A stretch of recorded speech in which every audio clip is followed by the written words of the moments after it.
Thank you. آج کی یہ بیٹھک جو ہے یہ ناول میر جان کے حوالے سے ہے. محمد عامر رانا جو آتھر ہیں ہمارے درمیان موجود ہیں، اور ساتھ عرفان عرفی صاحب موجود ہیں جو ناول نگار ہیں ہمارے ساتھ. یہاں پر آپ سارے بھی اس میں شریک ہوں گے اپنے تبصروں کے ذریعے، اپنے فیڈ بیک کے ذریعے. ڈاکٹر ارشد وحید موجود ہیں، ناول نگار ہیں، وہ بھی آج اس ڈسکشن میں حصہ لیں گے. ڈاکٹر عارف آزاد موجود ہیں. میر جان سے متعلق کوئی بھی انٹروڈکشن اس سے پہلے یہ بتانا ضروری ہے کہ یہاں پہ میر جان کی جو کاپیز ہیں وہ بھی دستیاب ہیں، اور خصوصی ڈسکاؤنٹ پہ دستیاب ہیں. چونکہ ہمارے درمیان آتھر موجود ہیں تو اس وجہ سے 50% تک یعنی 300 روپے میں یہاں پر اس کی کاپی مل رہی ہے، اور یہ جلدی جلدی سے بھی پڑھی جا سکتی ہے. میر جان کا جو انٹروڈکشن اس کی بیک سائڈ پہ لکھا گیا کہ میر جان پاکستان کی عورت ہے جو سرحد، ریگستان، پہاڑ، دریا، سمندر، دنیا اور وقت سے نبرد آزما ہے. آگ، محبت، نفرت، عقیدہ، عقیدت مند، شدت اور شدت پسند اس کے وجود کو تقسیم نہیں کر سکے. اب یہ وہ ٹاپکس ہیں، یہ وہ الفاظ ہیں جو اکثر ہمیں عامر رانا کے جو آرٹیکلز ہیں، جو ریسرچ کی جو بہت ساری ان کی خاص طور پہ ان ٹاپکس کے حوالے سے جو بکلیٹس ہیں اور اسٹڈیز ہیں ان میں بھی یہ ہمیں گائے بگائے ملتے ہیں. تو عامر رانا صاحب، شروع آپ سے کرتے ہیں. کچھ آپ ہمیں اس ناول کے بارے میں کچھ انٹروڈکشن دیں، اور خاص طور پہ یہ جو مشکل جو الفاظ ہیں، مشکل جو یہ ایریا ہے، اس کو اپنے ناول کی صورت میں ڈالا ہے. یعنی اس سے پہلے تو ہم اتنا ہی واقف تھے کہ ملیٹنسی ہو رہی ہے، شورش ہو رہی ہے، یا 50 لوگ مار دیے گئے، 50 زخمی کر دیے گئے. لیکن جس میں انسانی جو اس میں جذبات آپ لے کر آئے ہیں، کبھی ایک ماں پریشان ہو رہی ہوتی ہے بیٹے کے لیے، کبھی ایک بیٹا اپنے باپ کو ڈھونڈ رہا ہوتا ہے. تو میر جان کو آپ کس طرح انٹروڈیوس کرائیں گے؟ بہت شکریہ اعظم صاحب. اور کسی لکھنے والے کے لیے میں ناول نگار ہونے کا تو دعویٰ نہیں کر رہا، اور ناول نگار ادھر ہیں، ان کے ساتھ اس سے بڑا ظلم ہو ہی نہیں سکتا کہ ان سے پوچھا جائے کہ آپ نے ناول کیوں لکھا اور کیسے لکھا. کیونکہ یہ جو بیسک جو پورا اس کا پیرافنیلیا ہے ناول لکھنے کا، ہر فکشن کا خاص طور کے اوپر جو ناولسٹک نالج کو نہ تو آج تک کوئی معیار کیا گیا ہے، نہ ہی کیا جا سکتا ہے. تو اگر اس کو رائٹر سے پوچھا جائے کہ وہ بتائے کیوں لکھا اور کیسے لکھا، تو وہ اصل میں اس کی ڈومین کو ڈیفائن کر رہے ہیں کہ اس کا ناولسٹک نالج کتنا ہے. اور کوئی بھی ناول نگار، کہانی کار نہیں چاہے گا کہ اپنے آپ کو ایکسپوز کر دے اور کنفائن کر لیں. ہاں، اس کے اوپر یہ بات ہو سکتی ہے کہ اس میں کمیاں کیا ہیں. جب آپ بات شروع کریں گے تو اس کے اوپر بات ہو سکتی ہے. جو میں ایک بطور ریڈر کے میں بتا سکتا ہوں کہ اس ناول میں یہ چیزیں بھی ہونی چاہیے تھی، یہاں پہ کچھ چیزیں بہتر ہو سکتی تھیں. ضروری نہیں ہے، میں خود بھی رائٹر ہوں، کہ میں اس سے اتفاق کروں اپنے آپ سے. بطور رائٹر اور بطور قاری اپنے آپ سے میں اتفاق کروں. تو بات شروع ہوگی تو پھر چلے گی، اور میر جان کے اوپر پھر جو بات چیت ہے کہ کیسے کریکٹر ایوالو ہوا وہ، اور کیسے کنسیو کیا عرفی صاحب نے اور باقی جو اس کے کچھ ریڈر یہاں موجود ہیں. تو شاید میرے لیے بھی ایک نیا ابلاغ ہو ناول کو سمجھنے کے لیے کہ اچھا اس میں یہ بھی معنی بھی ہیں. ایکچولی یہ جو ایک جرنلسٹک جلدی ہے نا، یہ بھی میرے ساتھ ساتھ چلے گی، کیونکہ میں جلدی سے کچھ پوچھنا چاہوں گا، جلدی سے کچھ فیکٹس بھی آپ سے لینا چاہوں گا. آپ سے میں ویسے بھی پوچھ سکتا تھا، لیکن میں نے کہا کچھ تھوڑے سے لوگ بیٹھے ہوں تو شاید آپ بتا دیں، تو ویسے شاید نہ بتائیں، لیکن اس میں کامیاب تو نہیں ہوا. انتظار حسین صاحب کی وہ بات یاد آ گئی. انہوں نے اسی طرح ٹی وی پہ ایک دفعہ ایک واقعہ سنایا اپنی کہانی کے بارے میں. ان سے نیوز اینکر پوچھ رہے ہیں کہ آپ نے بتایا ایک سمجھدار بندر تھا، وہ شہر کی طرف نکل جاتا ہے، دیکھتا ہے اور وہ کہتا ہے اچھا تو یہ لوگ اس وجہ سے ترقی یافتہ ہیں. واپس جاتا ہے جنگل میں اور وہ بتاتا ہے جی کہ پتہ چل گیا کہ ہم ترقی کیوں نہیں کر سکے. تو وہ سارے اس کے قریب اکٹھے ہوتے ہیں، تو وہ کہتے ہیں جی کہ ہمیں دم کاٹنی پڑے گی اپنی، تب جا کے ہم ترقی کریں گے. اور وہ سارے استرا وغیرہ سارے لے کے اکٹھے ہوتے ہیں، اور ایک وائز بندر ایک طرف پڑا ہے اور وہ بتاتا ہے کہ میری سنو تو چھوڑ دو، ورنہ یہی استرے کل آپ کی گردنوں پر بھی ہوں گے. تو وہ اس نیوز اینکر نے فوراً کہا کہ اس کا مطلب کیا تھا، تو انہوں نے کہا یہ پڑھنے والے پہ ہے کہ وہ جو مطلب ہی تھا. لیکن آپ نے خود بھی ناول پڑھا ہے تو آپ خود اپنا تاثر بتائیے کہ آپ کو. ضرور، یہ میں اپنا بھی اس میں تاثر دوں گا. پہلے عرفی صاحب آپ میر جان کے بارے میں. جی بہت شکریہ. سب سے پہلے تو مبارک دوں گا عامر رانا کو، یہ ان کا دوسرا ناول ہے سائے.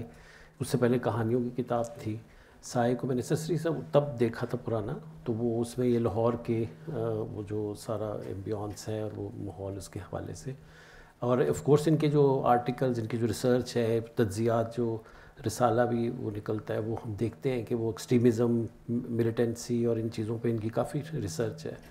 اچھا یہ ناول میں ہی سمجھتا، میں کوئی وہ کرٹک تو نہیں ہوں، تو نقاد تو نہیں، یہ ڈاکٹر صاحب زیادہ بہتر بتا سکیں گے، مگر یہ ہے کہ میں سمجھتا ہوں کہ اردو زبان میں کنٹمپریری ہمارے ہم عصر لٹریچر میں اس ایریا پہ جو ایک ریسرچ بیسڈ اور ایک ڈیپتھ کے ساتھ انسانی رشتوں کی آپس میں اور آئیڈینٹی کے کرائسس کے حوالے سے اور مائگریشن کے حوالے سے جو ایک کہانی ہم سامنے آئی ہے، وہ میرا خیال ہے کہ یہ، اگر میرا علم کے مطابق، یہ واحد ہے جو یہ اچھا کنٹریبیوشن ہے. اور جو ہے نا یہ کیوروسٹی جو ہے، خاص طور پہ یہ مسقط، خوزدار اور وہ سارا جو علاقہ ہے، اور بلوچستان، اور پھر اس کے بعد یہ ہم ساؤتھ میں بھی آتے ہیں اس کہانی میں، تو وہ چیز آپ کو بڑی ایز اے ریڈر آپ کو بڑا کیورس کرتی ہے. میں تھوڑا سا، مجھے ابھی ہم بات اور آگے جائے گی، مجھے لگتا یہ ہے کہ اس میں ہمیں اور زیادہ ڈیٹیل چاہیے تھی، اور زیادہ ہم چاہیں گے کہ اس کی گہرائی میں بھی اس کا سیکول یا اس پہ مزید بات ہوتے ہوئے. لیکن سر دست یہ بھی ضروری ہے کہ اب جو اس وقت جو ناول کی ریکوائرمنٹ ہے وہ بھی بہت زیادہ ضخیم جو ہوتا ہے، وہ بھی گھبرا جاتا ہے ریڈر اس کو دیکھنے میں. لیکن اس میں جو جتنی دلچسپی کے ساتھ بہت سارے کریکٹرز آتے ہیں، وہ جو قالین باف بھی ہے، علی کا کریکٹر ہے، پھر وہ میر جان کا اٹ سیلف جو، اور پھر وہ ایک طرح سے میں سمجھتا ہوں جون بدلتے. اچھا پھر آپ دیکھتے ہیں کہ فلیش بیکس میں وہ پیریڈز بھی آگے پیچھے ہو رہے ہیں، اور وہ ہمیں بہت سارا جو ایرا ہے، بہت سارا جو عہد ہے، اس کا بھی ہمیں نوسٹیلجیا بھی ہے اور کنٹمپریری بھی ہے اور آج کا بھی ہے ان چیزوں میں. تو وہ اب چونکہ ان کی نا وہ دسترس تو ہے، دسترس میں ہے یہ سب چیزیں، اور ان کی کافی ماشاءاللہ سے یہ ان کا وقت بھی گزرا ہوا ہے، اور پروفیشنلی بھی یہ کافی انوالوڈ ہیں اس ساری سچویشن میں، سوشولوجیکل یا پولیٹیکل جو ہم کہیں چیزوں کو انالائز کرنے میں. تو یہ تھوڑی سی تشنگی مجھے فیل ہوئی، اور وہ اس میں یہ لا سکتے ہیں ابھی بھی، مطلب اس کے سیکول بھی آ سکتا ہے، یا اس میں مزید کام یہ تو ان پہ ہے. لیکن آرٹسٹکلی ہم دیکھیں تو یہ ایک بڑی کمپیکٹ اور ایک بڑی انگیجنگ کہانی ہے. ان کا جو سائے تھا اس کی بھی، وہ بھی ایک بڑی آرٹسٹک پرسپیکٹو میں لکھی ہوئی چیز تھی. اس میں بھی انہوں نے ایک بڑی وہ فلو ہے اور بڑی اسپونٹینٹی کے ساتھ، اور جو ہیومن لیول پہ جو ریلیشن شپس پر جو امپیکٹس ہو رہے ہیں بہت سارے، جو اس میں وہ ملیٹنسی کی بھی بات ہے، جہاد کے بھی مسائل ہمیں نظر آتے ہیں، اور اب دیکھیں وہ تو ہتھوڑا گروپ کا بھی ذکر آ جاتا ہے، اور امیگریشنز بھی ہیں. میں یہ سمجھتا ہوں کہ خاص طور پہ یہ جو خطہ ہے سارا بلوچستان کا، یہ جو اس کا جو آئیڈینٹی اور روٹس کا جو معاملہ تھا، اس پہ یہ بہت ایک نئے پن کے ساتھ، ایک بڑی ماڈرن سینسیبلٹی کے ساتھ انہوں نے یہ قلم اٹھایا ہے، اور اس حوالے سے یہ بہت مبارکباد کے مستحق ہیں، اور یہ اس کی ایک اہمیت ہے. اور وہ ابھی وقت بھی بتائے گا، چونکہ جب یہ ناول ابھی تو آیا، اور ابھی ذرا تھوڑا جلدی بھی ہے اس پہ بات کرنا، یا اس کے ابھی یہ پھیلے گا، ابھی یہ بات اور اس پہ ہوگی. تو اس لحاظ سے میں سمجھتا ہوں یہ بڑی سکسیزفل اور بڑی کامیاب اٹیمپٹ ہے. ویسے یہ سوال ان سے بنتا تو ہے، یہ ہم چاہیں گے کہ چلو اس بات وہ ہم طریقے سے پوچھیں گے، وہ کیونکہ نا ڈائریکٹ پوچھنے سے ذرا مسئلہ ہمیں وہ انسپریشن تو یہ بتائیں، تھوڑا جائیں گے اس طرح پہ.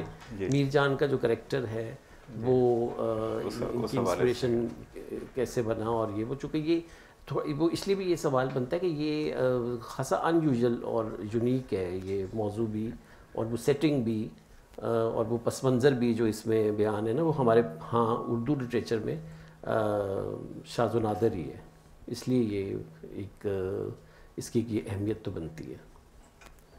کیا ہے اہمیت تو ہے. نہیں، میرا خیال ہے کہ آپ خود ناول نگار ہیں تو آپ کا ایک تجربہ ہے کہ کس طریقے سے کردار ہم کنسیو کر رہے ہوتے ہیں، اور کسی نہ کسی طریقے سے وہ ہماری ذات کا ہی حصہ ہی ہوتے ہیں کہیں نہ کہیں پہ. اور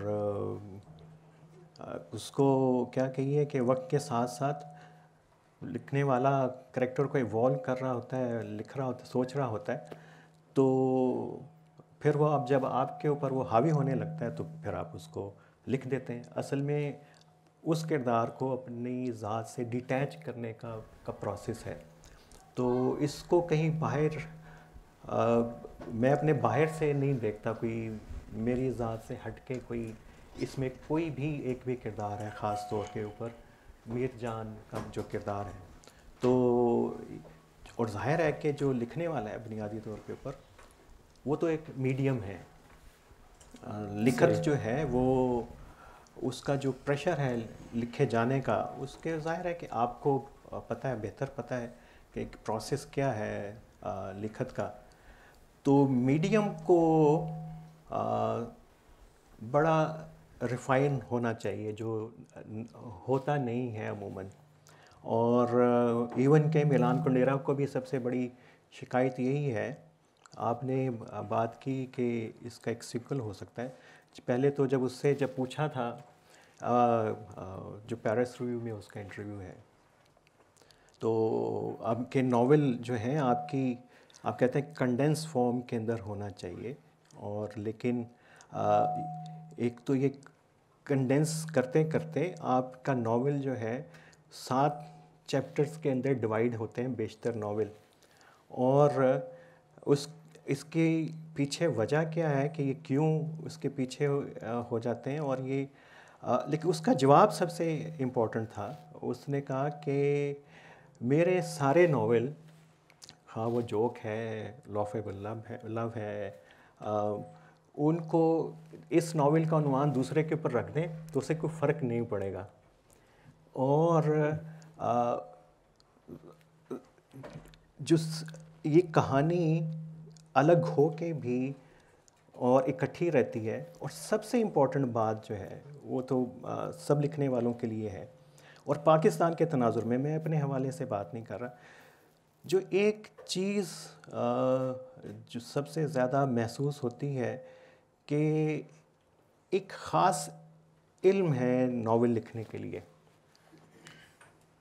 وہ اس کے اوپر شاید ہماری توجہ نہیں ہے، اور نہ ہی ہمارا اس کی طرف دھیان جاتا ہے، اور وہ ہے علم موسیقی. جب تک آپ کو موسیقی کا علم نہ ہو، میرا خیال ہے کہ ہم ناول کو پڑھنا لکھنا تو دور کی بات، شاید اس کو سمجھ بھی نہیں پائیں گے. تو اس میں ہوتا یہ ہے کہ بہت ساری جو اردو ادب میں تحریریں ہیں جن کو ناول ہیں، کہانی ہے، وہ ایک ہی رخ کی کہانی ہے. اردو میں بہت کم ناول لکھے گئے ہیں اور زیادہ رپیٹ کیے گئے ہیں. اور چونکہ موسیقی کا علم نہ مجھے بھی نہیں ہے، اس لیے میرا ناول بھی اتنا کوئی بہت وہ معنی نہیں رکھتا جو ایک اچھے ناول کے لیے ہونے چاہیے. تو ابلاغ اور نیریشن کے طریقے بڑے ہمارے پاس مخصوص ہیں جو ابھی تک نہیں بدلے چیزوں کو نریٹ کرنے کے. اور اگر میں ڈسکلوز کروں تو میری سب سے بڑی کوشش یہی رہی لکھتے ہوئے اس کو بھی، اور جو میں نیا کام کر رہا ہوں، کہ اس سے پرہیز کروں حتی الامکان کہ ایک ابلاغ کے لیے میں مبلغ نہ بن جاؤں. صحیح. ناول میں خواہ وہ اس نقطۂ نظر کا ہے، ادھر کا ہے، شمال کا ہے، جنوب کا ہے، اردو کا لکھاری یہ اپنا فرض سمجھتا ہے کہ اپنا فلسفہ حیات کو ضرور بتائے کہ میرا زندگی کا فلسفہ کیا ہے. زندگی فلسفے سے زیادہ ہے، یہ ایگزسٹنس کا معاملہ ہے. ناول کا سبجیکٹ ایگزسٹنس ہے جو آپ کی ہے، آپ سے بیونڈ ہے. اس کو ایکسپلور کرنے کے لیے، اس کو بیان کرنے کے لیے، اس سے لطف اٹھانے کے لیے، اس کی مختلف ڈائمنشنز دکھانے کے لیے سارے علم کام آ سکتے ہیں، نفسیات کا، سائنس کا، میڈیکل کا، ایون کہ یہ فن خطابت کا.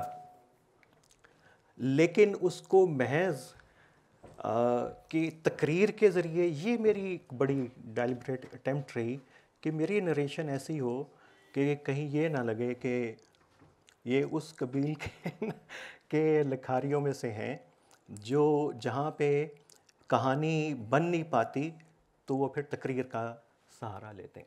بس اتنی سی میں نے نہیں کوشش اس میں کی. تو شک نہیں کہ وہ کہانی بڑے فلو کے ساتھ اور بڑی کنٹینیوٹی کے ساتھ، اچھا وہ اتنی اس میں ایونٹس اور وہ سیکوینسز جو ہے نا وہ اس کی ان کی ریکوائرمنٹس اتنی ہے کہ وہ انہوں نے اب ان کو فرصت بھی نہیں دی ہوگی اس بات کی کہ یہ دائیں بائیں ہو کے کسی ایک چیز کو فلاسفائز یا رومینٹیسائز کرنے کی کوشش کریں. رومینٹیسائز تو وہ نیچرلی کریکٹر اور سروائیول کے اس سارے میں ہمیں نظر آتا ہے، لیکن وہ یہ درست ہے کہ اس میں آپ کو کوئی ایک گمبھیرتا سی سا فلسفی نہیں ملتی.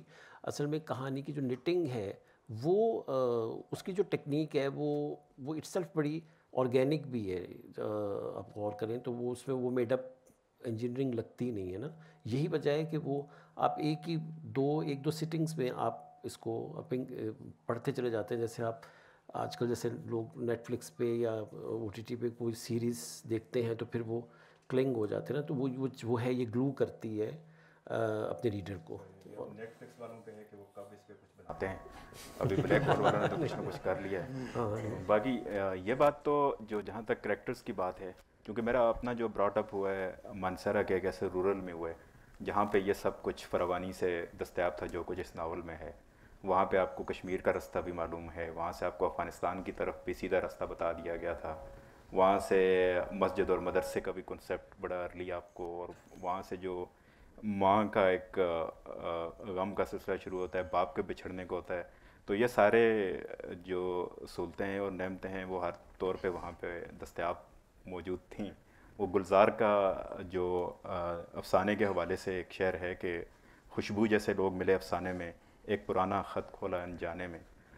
تو گلزار کے بہت اچھے ویسے معتقد مشکور بھائی بھی یہاں پہ موجود ہیں، ان سے میں زیادہ اشعار ان کے سنتا ہوں. تو یہی ہے کہ وہ جو ایسا پڑھتے ہوئے لگ رہا ہے کہ کہیں آپ میرے پیچھے تو نہیں آ گئے ہیں، کہیں اور موضوع لکھتے لکھتے یا کسی اور کہانی کو بتاتے بتاتے تو میں کئی دفعہ بال بچا ہوں. میں نے کہا اب آ گیا ہوں اس میں، اب آ گیا ہوں اس میں جو صورتحال ہے، جو کہانی ہے، جو کریکٹر ہے. تو ایک فیلنگ یہ بھی تھی. اور خاص طور پہ یہ جو لینگویج والی بات ہے یا اسٹائل والی بات ہے، چونکہ میں خود اب ایڈیٹنگ سے بھی میں وابستہ ہوں، تو کئی ایسے جملے، ایسے الفاظ کہ جو آپ کو ایک دم اگر آپ سوئے ہوئے ہیں تو آپ کو بٹھا دیں گے، بیٹھے ہوئے ہیں تو ایک دفعہ تھوڑا سا آپ کو پاز میں لے کے جائیں گے. ان کے اوپر بھی کچھ جتنا وقت اجازت دے گا میں کچھ اقتباس ان کے پڑھوں گا. لیکن ابھی ہمیں عابد سیال صاحب نے بھی جوائن کیا ہے، اور خاص طور پہ چونکہ یہ خود لینگویج کے حوالے سے اور اسٹائل کے حوالے سے پڑھاتے بھی ہیں. تو سیال صاحب اس ناول کے حوالے سے آپ کیا کہیں گے؟ بہت شکریہ. اس سے پہلے میں نے بلیک ہول کی جو تصویریں ہیں وہ صرف دیکھی تھیں. میں پہلی دفعہ آیا ہوں یہاں، تو اس میں جتنی تصویریں دیکھی زیادہ تر میں قاسم صاحب کے لیکچر تھا، اس سے پہلے یہاں پہ حسنین صاحب تھے، عابد کا، تھوڑے سے لوگ بیٹھے ہوتے تھے. وہ سیال صاحب کو شاید تھوڑا وقت بھی لگ گیا یہ پہلی دفعہ یہاں جی آنے میں. مجھے پتہ نہیں تھا رستے کا، پہلی دفعہ آیا ہوں. جی. تو تھوڑے سے لوگ بیٹھے ہوتے تھے، 7 8 10. تو میرا خیال تھا کہ آج بھی ایسے ہی ہوگا تو وہاں جا کے ایک چھوٹی سی بات کر دیں گے، لیکن مجھے نہیں پتہ تھا کہ یہ کوئی ایسی باقاعدہ فوج ہے، اتنی بڑی شخصیات اور لکھنے والے لوگ خاص طور پہ. مجھے جو عامر صاحب نے یہاں پہ بلایا ہے، میرا خیال ہے صرف محبت میں بلایا ہے. میں ان کا بہت ہی کالج فیلو ہوں ان کا،